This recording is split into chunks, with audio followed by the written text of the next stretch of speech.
2020s, but there's still a major missing link in the canal and river network of this country.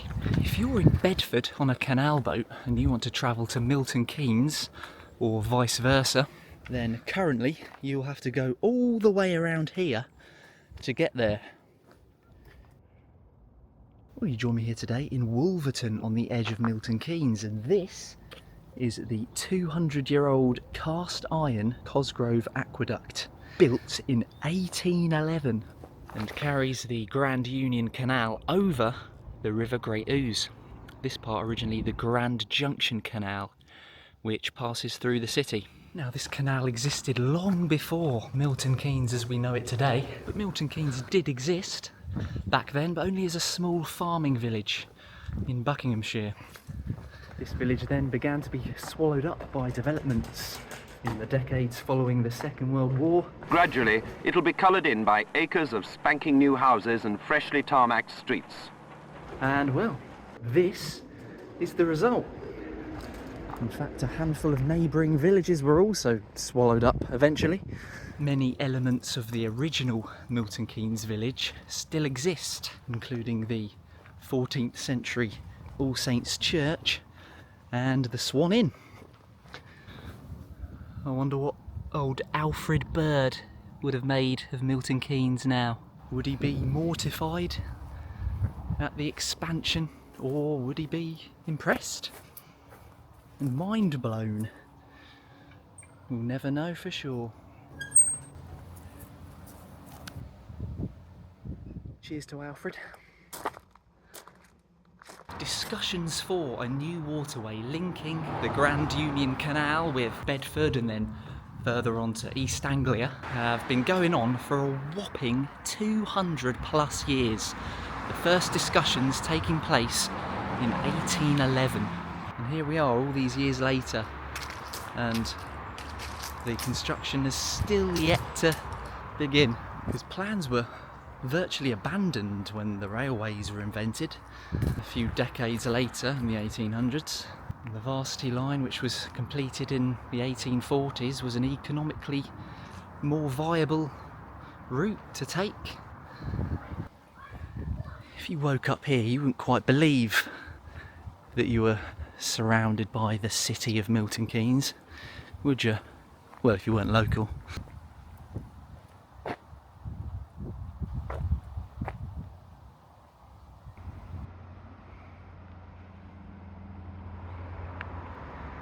Oh, now right where the waterway will begin, at Campbell Wharf in Milton Keynes. Let's see if we can see the exact spot where it will veer off towards Bedford. And here I am at Campbell Wharf Marina. I think the starting point is actually going to be here. It's going to continue up there, and that's the beginning of the waterway. Milton Keynes side. Cool. It's quite a scenic marina. Looks like a posh pub or restaurant over there. Doesn't look overly old. Warbler. I'm now going to embark on an adventure and walk the route to see if we can see much of the infrastructure that in some places have already been built. Now, I think Gulliver's Land theme park is just over there, which some of you may know, and it's a place I used to frequent as a kid. Not so much anymore, but still going strong, it seems. For new builds, these aren't too bad. If only they could all look like this. They aren't very Milton Keynesy, are they? But that's where I am. Cool, I think walking around Milton Keynes today, just to film this intro, let's just say I've probably doubled the amount of underpasses I have walked under in my entire life. Oh, I've lost count, I really have. Oh, what we got here then? Brewery tap? Hang about. I've been tempted. I mean, although it is 11 in the morning, but oh well. can't get through anyway because the gate is closed at all times. So that's helpful, isn't it?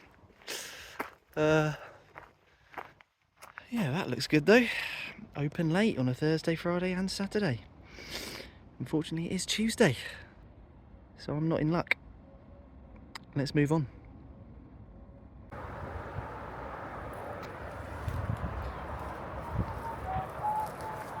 Well, I just found myself getting off the train at Ridgemont Station again, as I did about a couple of videos ago. You might remember if you watched this video. And that is because I am about to visit a piece of old infrastructure that's going to be reused for this canal. And it's just along this footpath that I'm walking now. You can see the station just over there in the distance. The footpath runs parallel to the railway line, the Varsity line, and in a moment I should be able to access what I want to show you. Yeah, I'm currently under the A507, and just like most other bridges in the country, it's full of graffiti.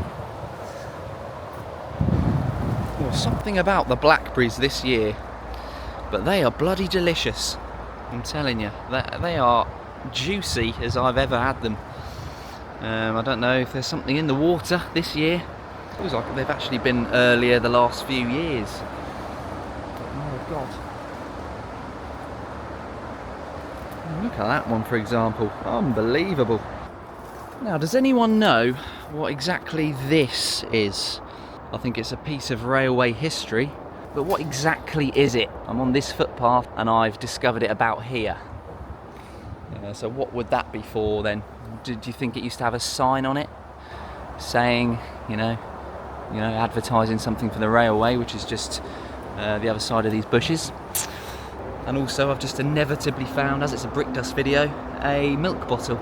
Well, I've actually found two milk bottles. I found a Unigate and a golden seal, which I've never found before. That's my first golden seal milk bottle. This bottle costs 2p. Yeah, they really are everywhere, these old milk bottles. What's this then, an LBC, London Brick Company brick? No, not got any writing on that one. Could predate London Brick Company. There's a pile of old railway sleepers there, rotting away. Asbestos roof there, maybe. Oh look, it's Bart Simpson. Now, just up there is the M1, and when the motorway was built in 1958, 1959, an underpass was included to enable cattle to move between two fields, and this is one of the fields now. It's no longer a functioning cattle field, but the underpass remains. The existing underpass provides a brilliant location to enable the canal to pass under the M1 and off north towards Bedford. And here it is then. If this project does go ahead, this is where planners would like the canal to pass through, and it does. I mean, it looks wide enough. I think volunteers have come along to inspect the dimensions just to make sure that it is possible. It's a very handy location for the underpass because it does mean there is no need to fork out to build one under the motorway. So just above me now is part of the original section of the M1, built in the late 50s. And I didn't know this existed until I started researching this Waterway project. And otherwise, in a couple of videos ago when I was at Ridgemont Station, I would have mentioned it. And there we go, the Millennium. Almost a quarter of a century old graffiti still there.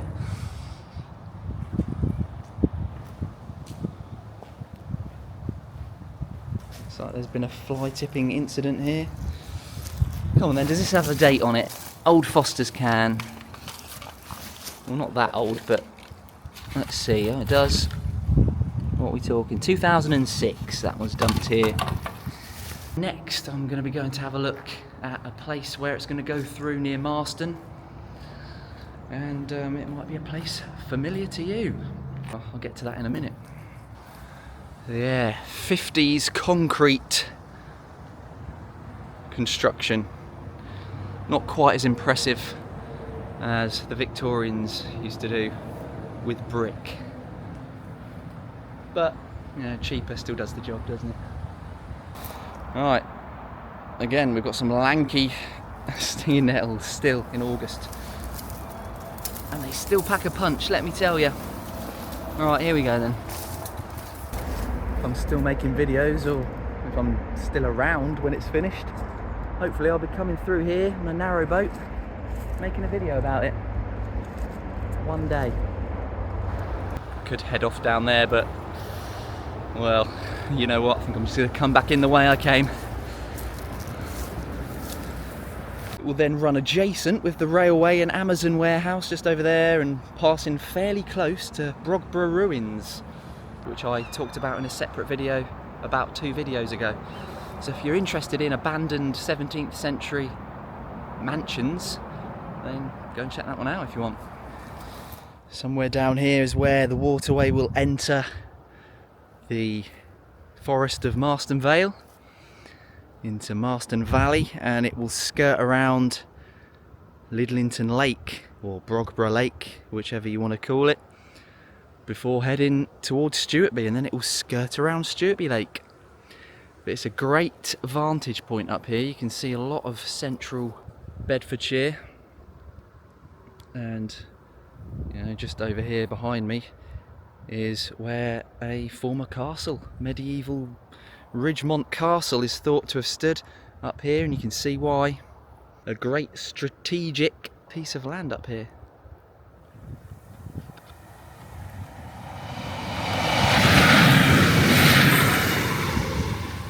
The vision is now becoming a reality. In July 2024, the delivery phase of the project was celebrated in a little event. And so you could say it's officially begun. There's actually some progress for the first time since 1810.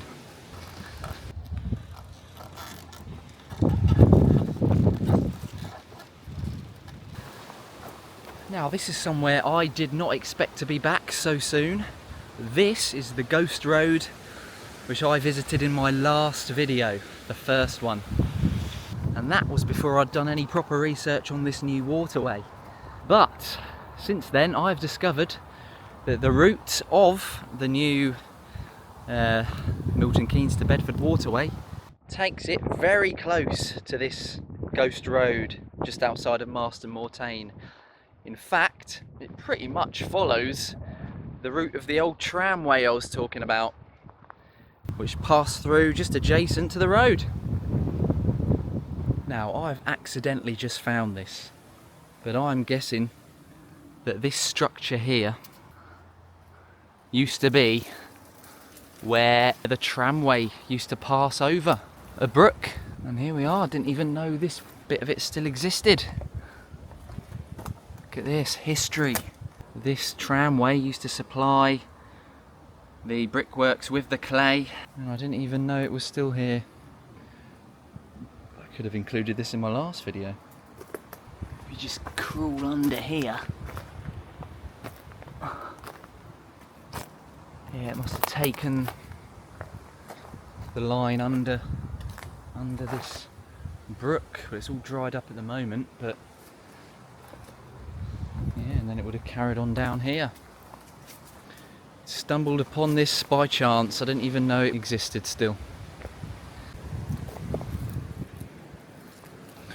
And here is half of a brick which would have been produced at the brickworks, either Ridgemont or Marston Valley. And the clay which produced this brick likely at one stage came across this little bridge, and then somehow the brick just ended up right here. And here's a fragment of another one. Marston. They were known to just dump the dud bricks.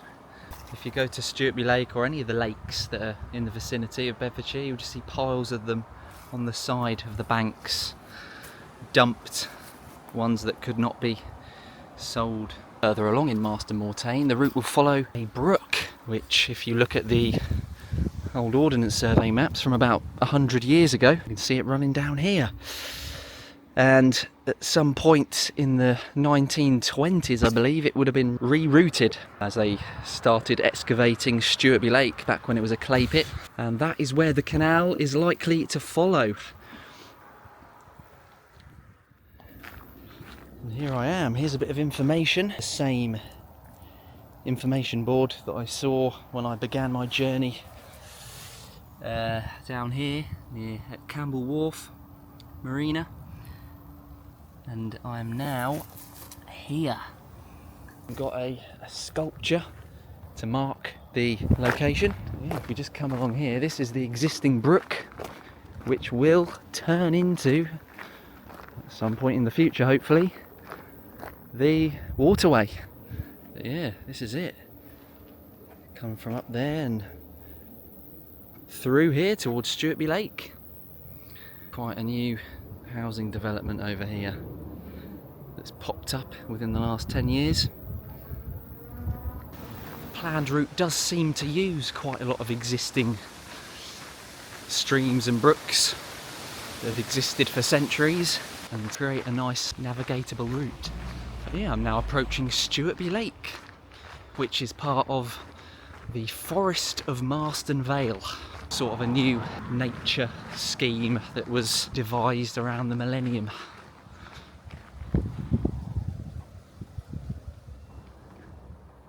Stewartby Lake would have originally been used for this, extracting clay for the production of bricks. And after they'd pretty much dug this one to death, they moved on to a couple of other locations nearby, which have also become lakes. This one is definitely the most well known of them though in the area, as it started being used for water sports and sailing once it filled with water.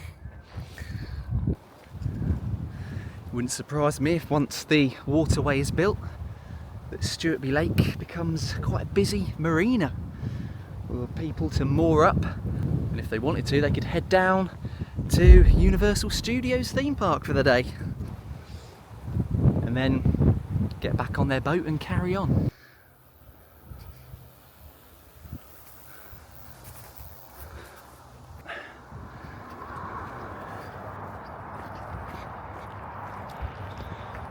Just want to have a look in here, because this is where the route is then gonna follow for a short few hundred yards and then go off towards Wootton.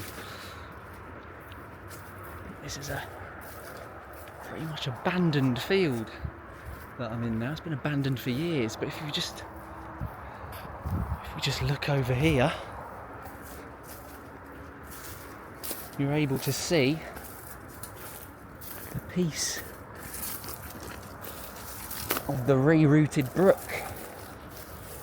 And this would have been done when they started up the landfill site just here, which is now defunct. All they do now is extract the gases from it, but originally the brook would have gone straight through there and along where the brickworks was. And now this already pretty wide section of water is going to be used for the canal. It's where they plan for the boats to come along here before they're going to have to build an underpass under the old Woburn Road, and then onto an existing underpass which was built in preparation for the waterway about 15 years ago from when I'm filming this anyway. And this is the underpass which carries the A421 dual carriageway above the route of the waterway. This is where it will pass underneath the road. At the moment it just serves as a bridleway, But eventually, one day, perhaps we will see this in use. And it might look something like this in the future. And this was purposely built for the canal because it has been in the works, as I say, for many years. It wasn't until 1995 that the Bedford and Milton Keynes Waterway Trust was established and ultimately revived the proposal. And yeah, so when constructing this, they took into consideration the high possibility of this project going ahead. But having said that, they will have to build another one under the road next door, but it won't have to be quite as big as this. Remember that controversial opinion that I found when I was at Brogborough Manor, if you watched that video? Cheese and onion crisps are rank. What do you reckon? Are they rank or are they bloody beautiful? I'd go with the latter. Well, I've only gone and discovered yet another one. I don't know if it's the same person, but here we go. This time we've got someone saying that salt and vinegar French fries are the best crisp. Fact. Apparently, you know, it's not just an opinion. This time, it's a fact. French fries, heavenly. But I just can't decide why I like them. So what are your thoughts about this one then? And I promise it isn't me. It isn't me writing these quotes. I might just compare the handwriting actually. Is it the same person to last time? You don't usually come across stuff like that. You just, you know, see stuff like this all the time. And this can get boring, you know. Yeah, this is what graffiti is all about. I wouldn't agree. I do like salt and vinegar French fries. But wouldn't say they're the best crisp, would you? Not by a long chalk. Yeah. I think I remember coming down here actually when this underpass was brand spanking new in 2010. Before the road was even open, they'd constructed this, but the road was yet to open. Came down here, and well, nearly 15 years later, it's still, you know, all that's happened is a bit of graffiti has been drawn on these walls. And quite recent graffiti actually, from when I was recording this video.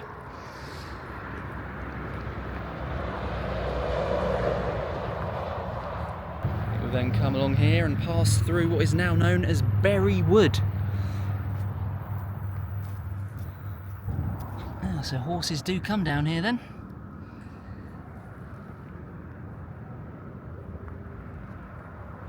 What used to stand right here was a farmhouse, which I visited in 2010 with my dad actually, the same day that I saw the underpass for the first time. But unfortunately since then it has been knocked down, which I'm a bit gutted about for the sake of this video. But yeah, I think it was a farmhouse that used to be part of Who Farm that you can see on these old maps. It was unfortunately demolished. Bet the residents never imagined that happening. Or that. The UK was the first country to develop a nationwide canal network. They allowed raw materials and manufactured goods to be transported more quickly and cheaply than via a land-based route. And the sheer extent of the British canals can be seen on this map. Truly quite extensive. And canals really took off during the Industrial Revolution in the late 18th century, and newer tunnelling technologies allowed existing ones to be improved and take straighter routes rather than always contouring around hills and valleys like the previous incarnations. I'm just thinking about current technologies that could be deployed to tackle certain gradients, such as Brogborough Hill, for example. There's a piece of engineering in Scotland called the Falkirk Wheel. And it's a boat lift which opened in 2002, which ended up connecting the Forth and Clyde canals for the first time since the 1930s. It's got to be said that that is a pretty impressive piece of technology there. Could we see something of that grand scale tested out here in Bedfordshire as an alternative to just a series of locks?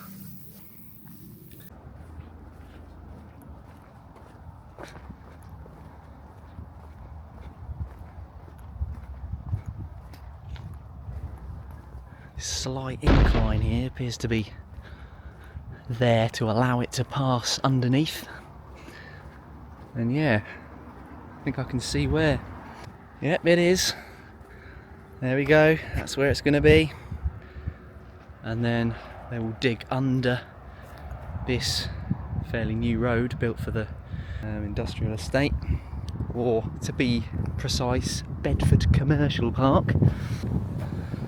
And yeah, there we go. This is the exact point I'm at on the map.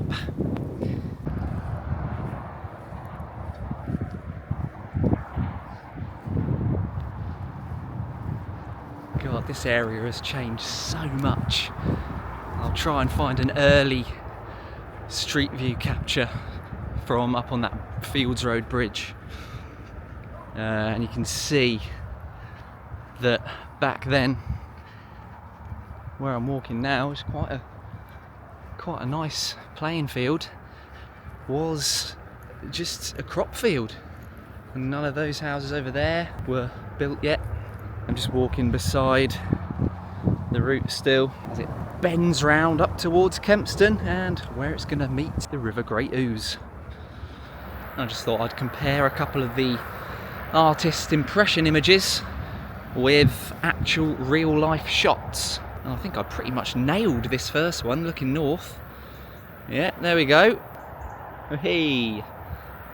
But the same can't be said for the south view because that was quite obscured with bushes.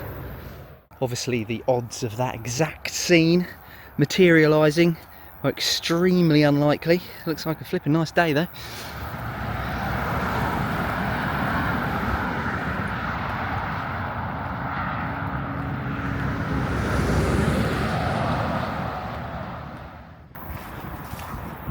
And this is the final stretch. It will come under this bridge, part of the A6, and this is where it will join the River Great Ouse, just a few hundred yards up from Kempston Mill, which is just down there. Kempston Mill is the furthest point inland that boats can reach from the North Sea, and this is known as the head of navigation, which is the farthest point above a mouth of a river that can be navigated by ships. In recent years though, the river maintenance has been poor, so that means that larger boats often need to moor up below Kempston Bridge. And this is where the missing link will one day cease to be missing. And if I'm standing in this spot in the 2030s, maybe, just maybe, I'll be waving at a barge or two. What do you reckon then? How long do you think it will take before the grand opening of this route? 2030, 2040, realistically, what do you think? Will it take longer than Universal Studios, for example, that is planned in this county? Let me know your thoughts. And here we are then, at the end of the road, end of the water, end of another video. Thank you for watching. God knows what's coming next, but you'll find out imminently.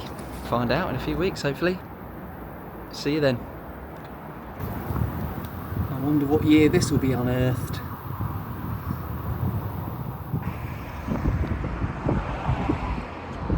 Sure, had to be done really, didn't it? Cheers. See you in the next video.